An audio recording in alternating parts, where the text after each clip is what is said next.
The Honorable Governor, sir, will request you to get up once more and request you for your address.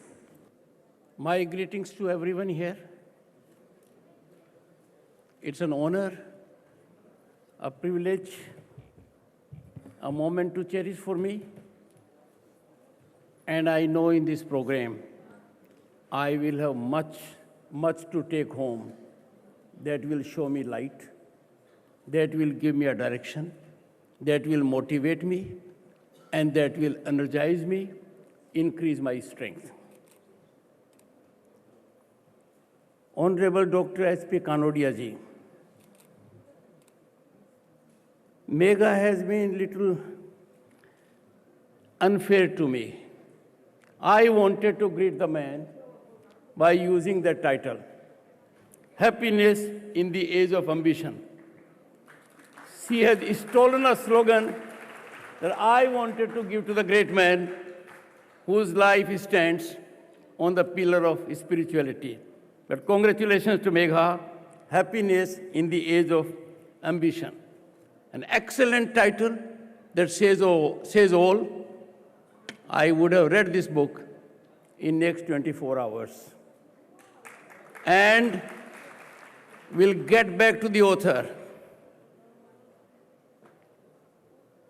Hemant and Sunil and their two other brilliant brothers, they have carried the torch in the right earnestness.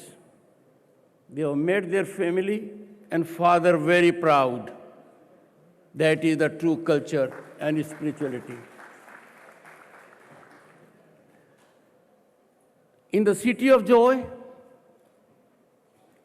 as the first foot soldier, as Governor of the State of West Bengal, I welcome everyone who is from outside the state. You are at a place that is cultural confluence of India, if not of the world. But it's a challenge to any such destination in the world, and I'm sure we'll have a place of pride. Another significant aspect is this place is authentic home of spirituality. Young, energetic artists, participants, ladies and gentlemen, when I was greeting the young performers and giving the prizes, there come a gentleman. He said, I'm the only man. I was reminded what the Israeli Prime Minister said of Golda Meir when she was not the Prime Minister, but was only a minister. She became Prime Minister later on. And the Prime Minister of Israel said, the only man in my cabinet is a woman.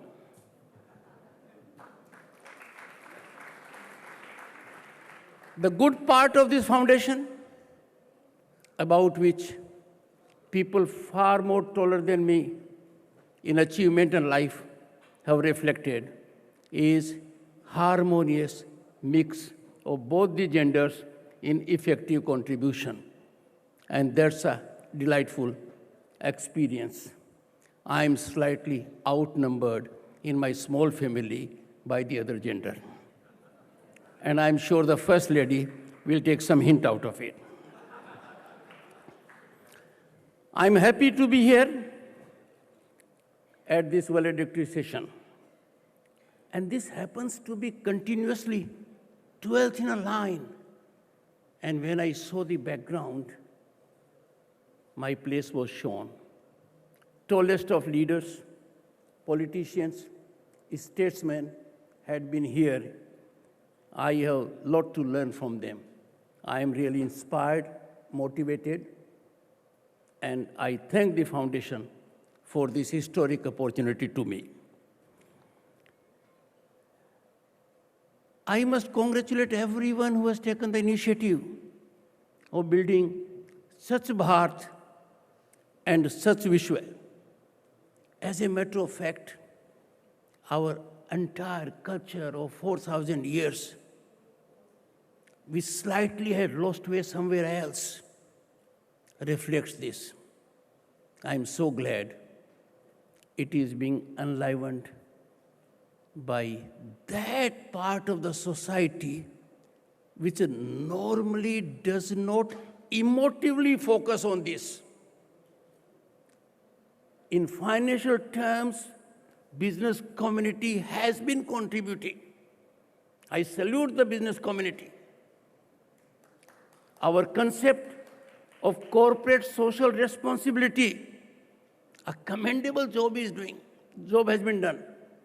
But spirituality,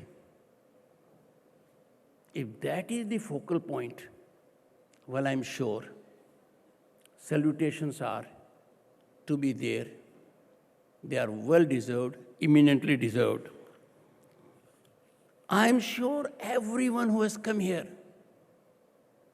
and everyone who is present here gets the feel of what spirituality is. People these days are in search of spirituality. And that is gaining great momentum. Initially, about 4 years back, I only have a daughter. My son-in-law said he is spiritually interested. In a sense, being a professional in law, I thought, what does that mean? How does it help you make more money? I was automatically stumped. And I was stumped, you know when? When another great lawyer for whom I have great respect came to call on me, a giant of the bar, my son-in-law, and that great lawyer, they were talking about spirituality, meditation, and ignorant Jagdeep Dhankhar was only looking at them. Then I came to know spirituality has something which is not available anywhere else. It is, if I put it in practical medical terms, it is not an X-ray. It is not CT scan.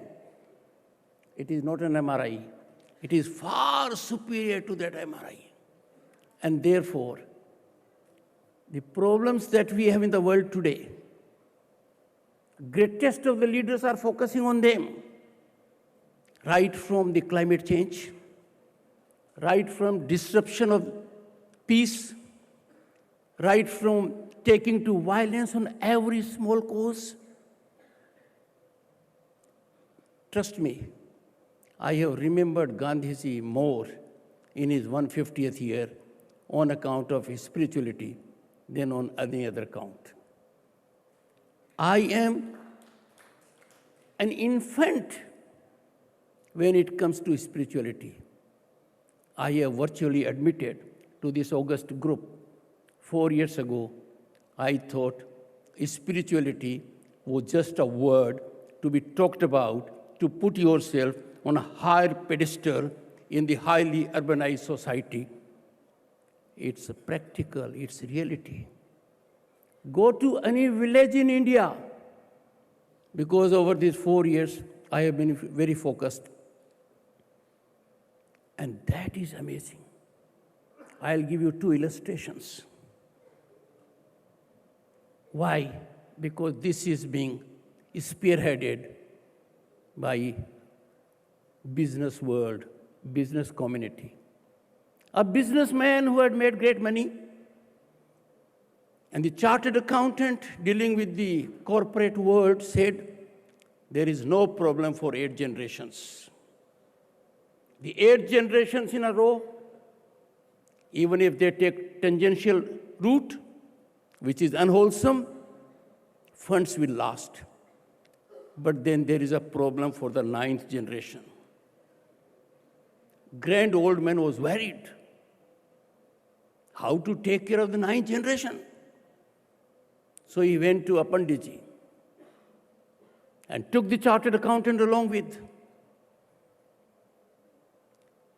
Panditji looked at the great businessman. Suddenly at the door of a Pandit, there was a knock. And someone came. Those who are from India, Bharat, they would know about it. Shraddh. They got some food for him. Those who are from outside, a cooked meal was being brought for Brahmin family. And the Pandit ji said to his wife, Bhagwan, koi siddha laya hai. And you know what the Bhagwan said, the wife of the Pandit? अपने तो एक आ गया, इसको कहीं और भेज दो. Mind you, the businessman was worried about the 9th generation, and she was not worried about the next meal. That is spirituality. Those were good old days when every atithi in a family was a welcome guest. So a saint knocked a house in deep summer. The lady of the house opened the gate and found he is in need of water and food. She gave him food, she gave him water. And thereafter she got little kinder. And she moved little ahead and packed something for her, for him. You know what was the response of the saint? No. Things will take care of themselves. He left. That is spirituality. Spirituality does not want power from somewhere else. It has to come from within. You will find in every office, I have seen it, in every government office, इस आदमी का कोई जवाब नहीं है, ये अपने दिमाग से काम करता है. He may not be a decision maker. He may be class 4, he may be class 3. Spirituality resides in him. Spirituality creates that kind of impregnability which even an army cannot destroy. That gives you happiness, not in body, not in mind, but in totality. I am therefore in a delightful situation that on this aspect, which has to be felt, to understand it, you have to feel it. Lack of spirituality can create a great void in your life. It can make you lose direction. And that will impact, someone had said rightly, 3 next generations. And therefore, a sense of spirituality has to be inculcated. It can't be indoctrinated. It can't be taught. It has to be imbibed. It has to be imbibed in a subtle sense, with full sublimity, in an imperceptible manner. And I have no doubt, when a nation rises as a spiritual power, well, it goes at top of the world. Bharat was Vishwaguru only on one count, its strength of spirituality, power of its meditation. If our saints had been to those gufas, they were in search of that essence that takes us close to godliness. I am therefore indebted to this foundation. I was looking at their magazine yesterday night, talked to 4 gentlemen, 2 of them being my predecessors in office, and they were unanimous. Jagdeep, you need to go to that place. You will come as a stronger governor. You will not have to be in adversarial mode. You will never get dejected. You will never get frustrated. You will never be deterred by the opposition that is not very rational. And you will always be open to correction. If you are involved with spirituality, you have the courage immediately to own your lapse, to learn from it, to take it forward. On an issue, there was a well-scripted speech, but having seen two things here,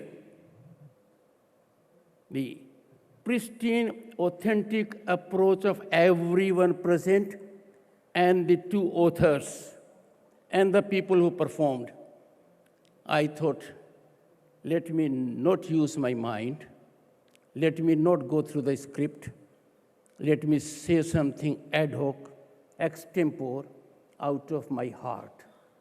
I have revealed my heart. I congratulate the other author, Manisha ji, also. I am yet to read the book, but the title of the book says it all, and that is Aspire to Inspire. I cannot help saying something that slightly goes in my favor, but I am moved by these two captions that I am saying so in a compulsive manner, and everyone here will take it not indicative of any arrogance. When as a union minister, 30 years ago, I called on the celebrated author, Kanwar Natwar Singh, a diplomat, a parliamentarian, an author of repute, straightway from Raj Bhavan, Rashtrapati Bhavan. Raj Bhavan occurs a little too frequently for me. I am residing there at the moment. Rashtrapati Bhavan, I went to his place. He gave me a book and wrote two things. Be the object and subject of your community. He meant a lot. I will commend to all of you one book which I read 2 years ago. Not exactly on spirituality, but very close to it. That is Anti-Third Soul. We find justification for our situations to our subjective satisfaction by imagining a fact situation that is non-existent. Spirituality will clear that air. It will help us see us effectively in mirror. And in the state of West Bengal, if you love to be a painter or a kavi, it can be rewarding from several ways.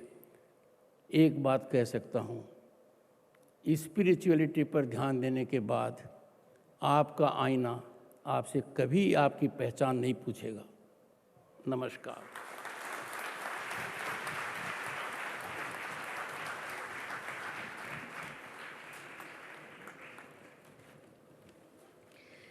Thank you so much, sir. That was truly spoken from the heart. Thank you once again.